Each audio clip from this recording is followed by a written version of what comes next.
Most people spend their lives waiting for something to arrive. They wait for confidence. They wait for clarity. They wait for a moment when fear disappears and discipline feels natural. They believe that one day, somehow, they will wake up stronger, calmer, and more certain than they are now.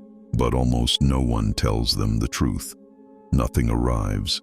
Strength is built, and the price is isolation, restraint, and the quiet surrender of unnecessary desires. In 17th century Japan, one man understood this better than almost anyone who ever lived. His name was Miyamoto Musashi. He was not only a swordsman, but a philosopher of conflict, discipline, and inner order. Near the end of his life, after dozens of duels and decades of self-imposed hardship, he wrote a short text called Dokudo, The Way of Walking Alone. It contained 21 rules for living without dependence, without complaint, and without illusion. Musashi did not write these principles for admiration. He wrote them as instructions for survival in a chaotic world. They were meant to strip away weakness, distraction, and false comfort. They were meant to form a mind that could not be shaken by praise, blame, loss, or success. Today, centuries later, these rules remain one of the clearest blueprints for psychological independence ever created. This is the story of how those principles work, not as ancient words on paper, but as a living system for building an unshakable mind. Chapter 1. The Awakening. Kenji was not weak. He worked hard. He showed up on time. He followed the rules. From the outside, his life looked stable and responsible. He had a job in a technology firm, a small apartment in the city, and enough income to live comfortably. Yet every night, when the noise faded and the screens turned dark, he felt an unnamed emptiness. He scrolled endlessly. He compared himself to others. He worried about falling behind. He felt exhausted without knowing why. He had ambition, but no direction. He had effort, but no clarity. His days were full, yet his mind was scattered. One evening, while searching for something to read that might calm him, he found a translated passage from Musashi's Dokudo. One sentence stopped him. Accept everything just the way it is. At first it sounded passive, almost weak. But the more he thought about it, the more disturbing it became. He realized how much of his energy was spent resisting reality, resenting people, resenting outcomes, resenting himself. His life was not difficult because it was hard. It was difficult because he was constantly fighting what already existed. That was the beginning of his awakening. Chapter 2. Detachment from Desire. One of the central principles of Dokudo is the instruction to be detached from desire throughout one's life. This does not mean rejecting pleasure or ambition. It means refusing to let craving control your decisions. Musashi understood that most human suffering is created not by circumstance, but by attachment. Attachment to approval, attachment to comfort, attachment to image, attachment to being seen as successful. These invisible chains quietly dictate behavior. Kenji began to observe his own attachments. He noticed how often he checked messages, hoping for validation. He noticed how easily he avoided difficult tasks in favor of easy stimulation. He noticed how afraid he was of disappointing others. Instead of trying to eliminate desire, he practiced creating distance from it. When he wanted to escape into distraction, he paused. When he wanted to complain, he remained silent.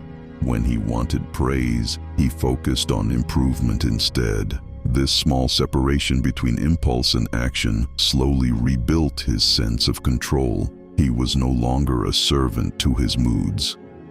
Chapter 3. Walking Alone. The way of walking alone is not a metaphor. It is a psychological reality. Musashi believed that true strength is forged in solitude, away from applause and reassurance. Modern life trains people to fear being alone. Silence feels uncomfortable. Empty time feels threatening. Yet solitude is where character is shaped.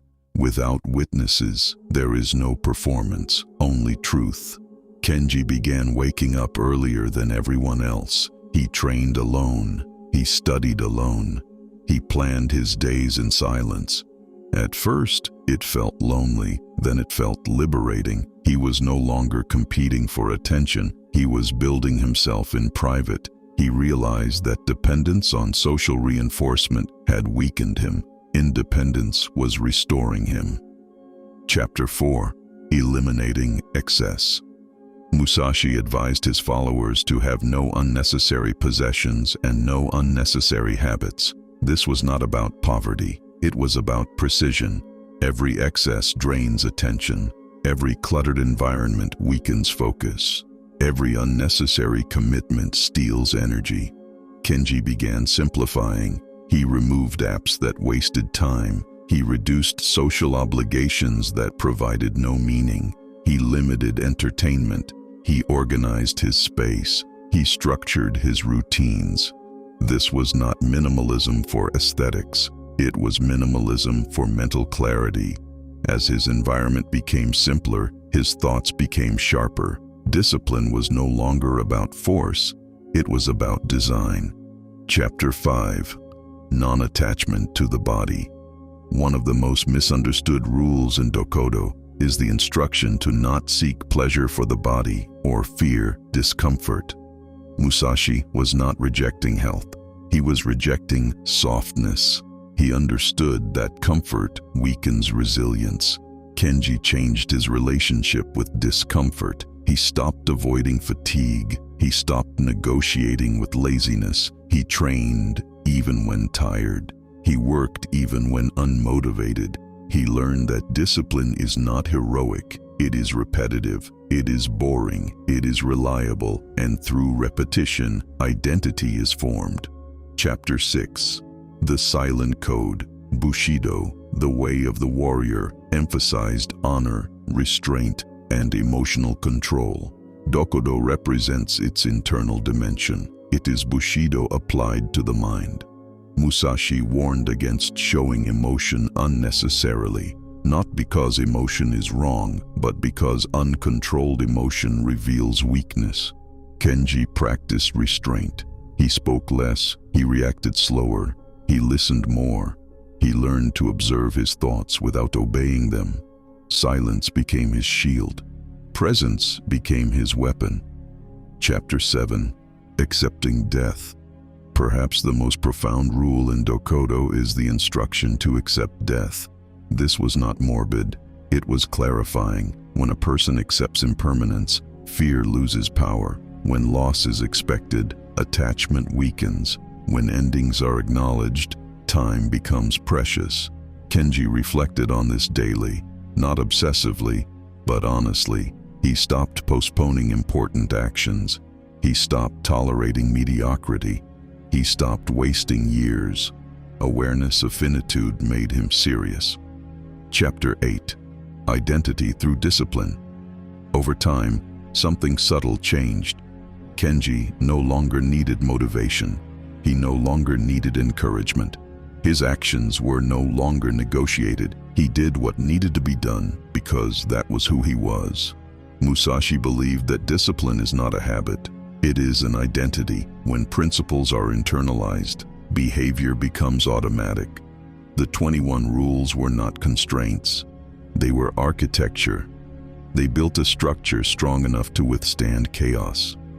Chapter 9. The Unshakable Mind. An unshakable mind is not emotionless. It is grounded. It feels fully, but moves deliberately. It is not immune to failure. It is resilient to meaninglessness. It is not arrogant. It is independent. Through detachment, solitude, elimination, restraint, and acceptance, Kenji had built a center that could not be easily disturbed. Praise no longer inflated him. Criticism no longer collapsed him. Uncertainty no longer paralyzed him. He had learned to walk alone. Chapter 10. The Way Forward. Dokodo is not a historical artifact. It is a living discipline. It does not promise happiness. It offers sovereignty. It does not guarantee comfort. It provides clarity. It does not remove struggle. It gives struggle meaning. Musashi understood that the greatest battle is not against others. It is against dependence, distraction, and illusion. To walk alone is not to reject humanity. It is to refuse to abandon yourself. And in that quiet refusal, strength is born.